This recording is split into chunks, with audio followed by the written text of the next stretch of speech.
Morning. It's November the 15th. We just got all the mulch spread out everywhere to winterize our garden.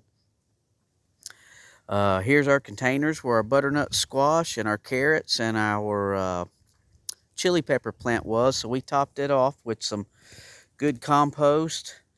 And we're mulching in around here where the weeds are starting to come back up. You can see down through there in front of the air conditioner. So I'll go in the spring and get another 6 or 8 truckloads and we'll mulch all this in. But we was able to get a few truckloads, I think 5 or 6, to try to get a winter covering on these planting sites. Here's where we had our sweet potatoes planted, and I harvested all of these sweet potatoes, and I went ahead and added some composted manure in here in this row and some organic fertilizer and some bone meal, and we'll be ready to start next year. And while I was doing it, I found 3 little extra potatoes there. So I was able to dig them all out, make sure there was nothing else left in there. We had found 3, so we'll just leave them for the squirrels or whatever wants them, the bunny rabbits. Here's our sweet potato vines. When we harvest our sweet potatoes, we take all the nice little small green leaves because they're very edible, and we eat them in stir fries and salads. And these vines, when they're fresh, and you cut your sweet potatoes loose and you cut into these vines, this is actually what your slips come from. It's a real white milky substance comes out of the vines itself. And what I'll do is I'll just leave these vines that come right out of the vines. If you've ever cut a sweet potato vine or sweet potato and the white milky substance comes out, that's sap from the starches and the sugars in the sweet potato, and it's very sticky. So we'll pile these up on our planter box, and then in the spring, I'll drag them out in the yard and put my bagger on my mower and cut them up after they've dried out and over the winter, and then it won't make my bagger on my mower so sticky. So we'll let these dry, and then we'll chop them up and we'll throw them right back in these planter boxes.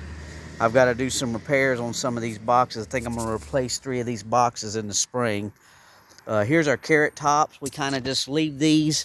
This is from our carrot harvest. We kind of just leave these laying here. We'll pile that up on top of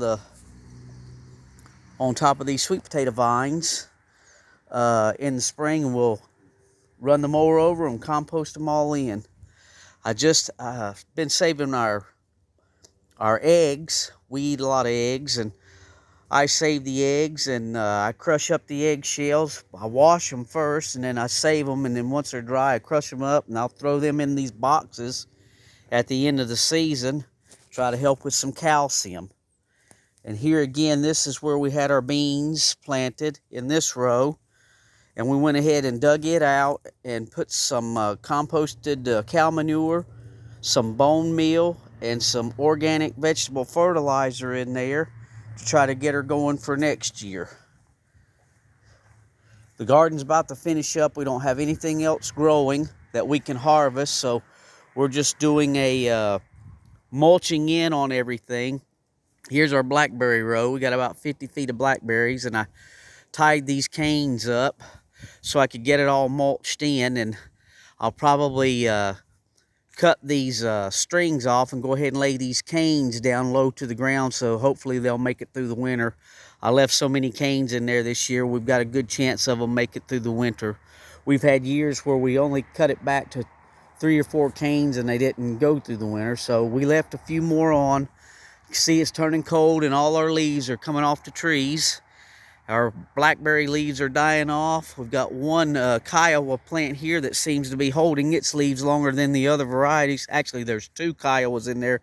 That's a thorny variety, and they get huge berries on them. But they're holding their leaves more than these triple crown thornless. Right up here against the house, we did a video where we took the plants, blackberry plants. We had a 20-foot row here, and we took the excuse me, blackberry plants out because they weren't doing as well as the ones up against the fence there. And we're going to try to get our giant Marconi's pepper plants planted in here next year. I've already mulched this in with some, topped it off with some grass clippings. You can see how thick the grass clippings are there. And then the holes here, we've got 4 planting sites that we're going to put, that we have put some composted manure, some bone meal, some worm castings, a little bit of rabbit manure, and some tomato and vegetable fertilizer. Let's see, we'll walk over here. Well, right here, this is where we had our strawberries planted originally, and we were growing all-star variety. And they did great for about 5 or 6 years, and then they started just not producing as well. So we yanked all those plants out. With strawberry plants, your mother plants will only produce strawberries heavily for about 4, maybe 5 years, and then it's time to pull those plants out and change them. So we've got some a different variety coming this year in the spring, or actually it'll be coming next year early in the spring. I think it's we ordered Charlotte.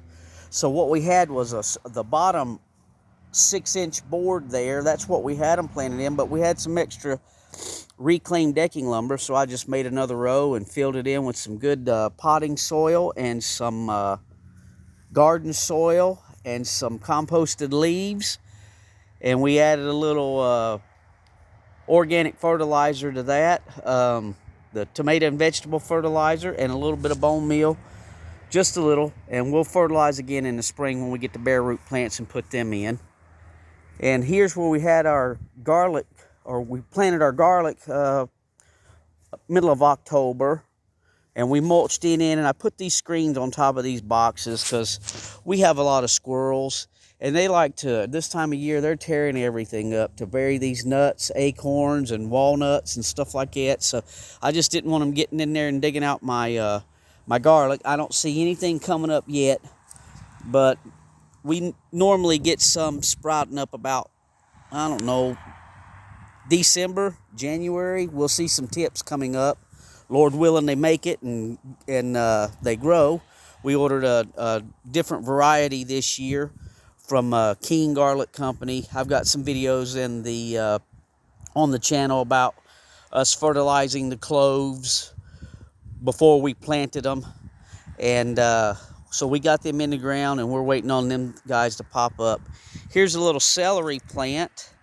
We had some celery, and we ate the celery, and I noticed at the bottom of the celery, it was starting to root. So I just stuck the whole what was left of the plant in the ground. That's probably buried about, I don't know, there's probably 6 inches, 6 to 8, yeah, it's probably more than that. There's about a foot of mulch. Once we get a snow load and rains, this stuff will compact down to probably about 6 inches, but I buried it in the ground and planted it, and it's it's still going, so we're going to see if it makes it through the winter and what we get out of that. We mulched in all around our blueberry plants here, and they're finishing out and starting to drop their leaves. I got to get in here and get some peat moss in there to help with the pH of the soil. We had a little pH issue this year, so we'll get some peat moss early in the spring put in here. I've put a lot of sulfur around the base of the plants, and with blueberries, you want to get those the pH of your soil down between 4.5 and 5.5. So I used a pH meter, and we were still a little high on the pH, and so we're going to slowly get the sulfur put to them. You can see the granulars of sulfur in there. We add that 2 or 3 times a year, and we're going to add some peat moss, because peat moss will lower the pH of your soil, and then top it off with some more pine bark. That lowers your pH too in the spring. Here's where we had our box for our carrot harvest. We harvested the carrots, and I put these screens again over the top of these boxes so the squirrels won't get in here and dig all my soil out, because this is just potting mix. There's nothing really in here but a light, airy potting mix, and these are the boxes they really go to. They love digging around in here because they can get really deep burying their nuts and stuff. And here's where we had our big butternut squash on our yard swing frame, and we had our tomato plants here in these rows. Early in the season, we planted potatoes, and then we got those out, and then we planted some tomato plants. And up there's where the sarpomira plants were. And we got this everything taken out. We dug up all the rows, and we added composted cow manure, some worm castings, some tomato and vegetable fertilizer, and some bone meal and some eggshells, and just stirred it all in real good. And then we used the rest of that mulch that we had in the driveway and topped it off. So in the spring, all I have to do is come in here and just dig a hole and plant. Everything's ready to go. We got the water barrels around the other side emptied. We got this IBC tote. This was a food grade lemon juice IBC tote we picked up for water storage. We use rainwater a lot through the year. We'll plumb it in and get the water in there in the spring, but you have to empty these guys in the winter here because they'll freeze, and we don't want to freeze them busted. So here's where we had our butternut squash growing up along this little homemade trellis, and we finished that off, and that's probably where we're going to plant our ginger plants in the spring. I got to do some repairs on this box too. I'll probably even rebuild this thing in the spring. We're getting several years out of this wood. It's all free lumber. The only thing I have in this is the cost of the soil and the screws. So here's where we made our amazing sweet potato harvest video. There again, there's the vines. We lay the vines down and let them dry out over the winter. And in the spring, I'll come in here drag them out into the yard and then mow them in real good. Mow over them real heavy with the lawnmower and the bagger, and then I'll just take that composted sweet potato leaves and throw it right back in the soil here for our next planting. There's a trellis. A lot of people in the comments thought we were growing it up against the house, but actually this is a homemade trellis I built several years ago. And this trellis, if you can look down through here, we got 2 foot wide, so about a foot off of the wall. We'll put the stakes in the ground and stand the trellis up in the spring, and we'll grow again up against that trellis. So the vines they were leaning up against the siding, but they weren't growing on the siding. They were growing on the trellis. And here's our last little area we mulch in. This is where we had our butternut squash in the front of our home. It's all mulched in pretty heavy. I put the sticks in the ground so I know exactly where took the plants out last year, or not last year, this spring when we was growing. I can't remember what we put in here first, and it didn't do well, but then we put the butternut squash in here, and those are where we harvested our butternut squash plants, and we were able to put some more fertilizer in there. So in the spring, if we decide to plant here again, I know exactly where to put the plants, because we've got, again, composted cow manure and worm castings and organic fertilizer in there. And this is all composted mulch that we get from the city here in the town that I live in. They pick up our limb debris all year long, and then they'll grind that up and run it through some machinery that will break it down to where it starts composting. When we pick this mulch up, it's steaming. It's really hot, and there's nothing really can survive or live in it, to my knowledge, because it's so hot. But what we don't do around here is put this mulch right up against the foundation of the home. You can see here I've got about a foot wide of gravel. This was actually our landscaping rocks that were here originally, and we just keep that off the foundation. I don't put mulch other than a little spot right there for our bulbs we got coming up. Up against here, we don't put that mulch. We don't want to end up having a termite problem down the road. But there's our wrap up for our garden for this year, and everything's winterized and done. And now it's time to get started growing some things inside. We're going to make some videos of our lettuces. We do container lettuce inside.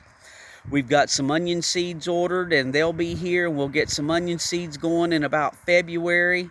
We'll go ahead and start our lettuces, our leaf lettuce. We don't grow head lettuce because I don't have the lights for that, but we have lights that will grow leaf lettuce inside, and we'll start growing them again. And here in another month or two, we'll get some spinach going and things like that do well inside under lights. So just a garden wrap up for the year. A little finish video showing how we get everything ready for next year and try to stay ahead of the game. Thank all you guys for watching our videos and subscribing to our channel. If you like the videos we put out, give us a thumbs up. We really would appreciate that. And as always, thanks for watching.